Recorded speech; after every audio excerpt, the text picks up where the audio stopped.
എല്ലാ പ്രിയപ്പെട്ട കൂട്ടുകാർക്കും ഇന്നത്തെ വീഡിയോയിലേക്ക് സ്വാഗതം. ഇന്ന് ഞാൻ വന്നിരിക്കുന്നത് എണ്ണയിലൊന്നും പൊരിച്ചെടുക്കാതെ നല്ല ടേസ്റ്റുള്ള കുഞ്ഞിപ്പത്തരി നമുക്ക് തയ്യാറാക്കിയെടുക്കാം. ഇതുണ്ടാക്കാനായി ഒരു ബൗളിലേക്ക് 1 കപ്പ് പുട്ടുപൊടിയാണ് എടുത്തിട്ടുള്ളത്. 1 കപ്പ് പുട്ടുപൊടിയിലേക്ക് ആവശ്യത്തിനുള്ള ഉപ്പും ചേർത്ത് ഇനി ഇതിലേക്ക് ചേർക്കേണ്ടത് തിളച്ച വെള്ളമാണ്. നല്ല പോലെ തിളച്ച വെള്ളം ഇതിലേക്ക് 1 കപ്പ് ഒഴിച്ചു കൊടുത്ത് ഇതൊന്ന് മിക്സ് ചെയ്തെടുക്കാം. ഇനി കുറച്ചും കൂടെ വെള്ളം ഒഴിച്ചു കൊടുക്കണം. ഇനി കുറച്ചായി 1 കപ്പ് വെള്ളം കൂടെ ഇതിലേക്ക് ചേർത്ത് കൊടുക്കുന്നുണ്ട്. ഒരുമിച്ച് ഒഴിച്ചു കൊടുക്കണ്ട. എല്ലാ പൊടിക്കും ഒരുപോലെ വെള്ളം ആവശ്യം ഉണ്ടാവില്ല. ചില പൊടികൾക്ക് കുറച്ച് വെള്ളം ആവശ്യം ഉണ്ടാവുള്ളൂ. അതുകൊണ്ട് കുറച്ചായി വെള്ളം ഒഴിച്ചിട്ട് ഇത് മിക്സ് ചെയ്തെടുക്കണം. ഇതുപോലെ കുറച്ചായി തിളച്ച വെള്ളം ഒഴിച്ചിട്ട് മിക്സ് ചെയ്തെടുത്താൽ മതി.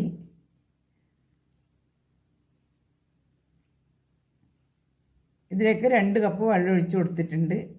ഇനി ഇതൊന്ന് അടച്ച് വെക്കാം. ചൂട് തണിയുന്ന സമയത്ത് ഇത് നമുക്ക് കൈകൊണ്ട് കുഴച്ചെടുക്കാം. ഇനി ഒരു കടായിയിലേക്ക് കുറച്ച് എണ്ണ ഒഴിച്ചു കൊടുത്ത് ഉഴുന്നുപരിപ്പാണ് ചേർത്ത് കൊടുത്തിട്ടുള്ളത്. ഉഴുന്നുപരിപ്പൊന്ന് മൂത്ത് വരണം. ആ സമയത്ത് ഇതിലേക്ക് ഒരു ചെറിയ സവാള ചെറുതായി മുറിച്ചതും ചേർത്ത് സവാള ഒന്ന് മൂത്ത് വരണം.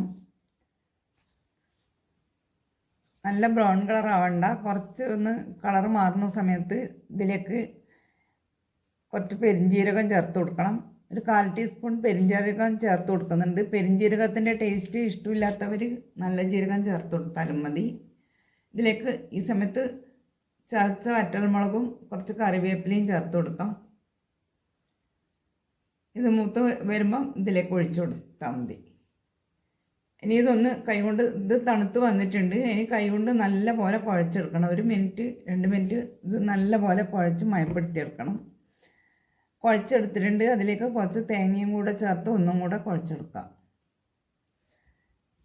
ഇനി കയ്യിൽ കുറച്ച് എണ്ണ കയ്യിൽ ഒട്ടിപ്പിടിക്കുന്നുണ്ടെങ്കിൽ കയ്യിൽ കുറച്ച് എണ്ണ തടവി ചെറിയ ഉരുളയാക്കി എടുത്ത് ചെറിയ പത്തരിയായിട്ട് പരത്തിയെടുക്കണം.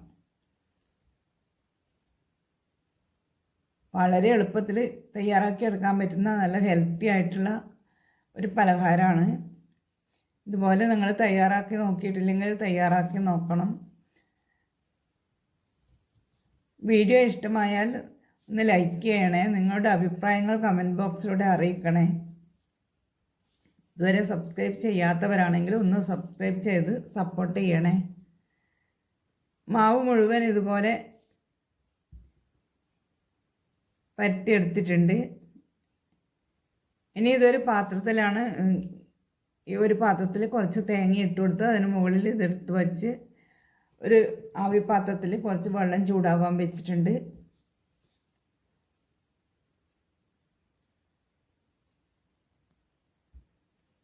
മുഴുവനായിട്ടും ഇതിലേക്ക് വെച്ച് അതിന് മുകളിൽ കുറച്ച് തേങ്ങയും കൂടി ഇട്ട് കൊടുക്കണം. ഇത് കഴിക്കാൻ കറിയുടെ ആവശ്യമൊന്നുമില്ല. ഇതിലേക്ക് നമ്മൾ ഈ വറവെല്ലാം ഇട്ടതുകൊണ്ട് കറി ഒന്നും വേണ്ട. ഇതിനെ ആവി പാത്രത്തിൽ വെച്ചിട്ട് ആവിയേറ്റിയെടുക്കുക. ഒരു 2 മിനിറ്റ് ആവിയേറ്റിയെടുത്താൽ ഇത് വെന്ത് കിട്ടും.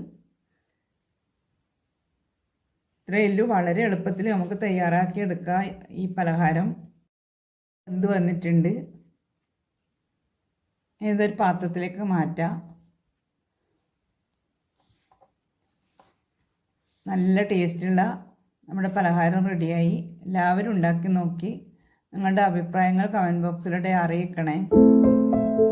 Thank you for watching.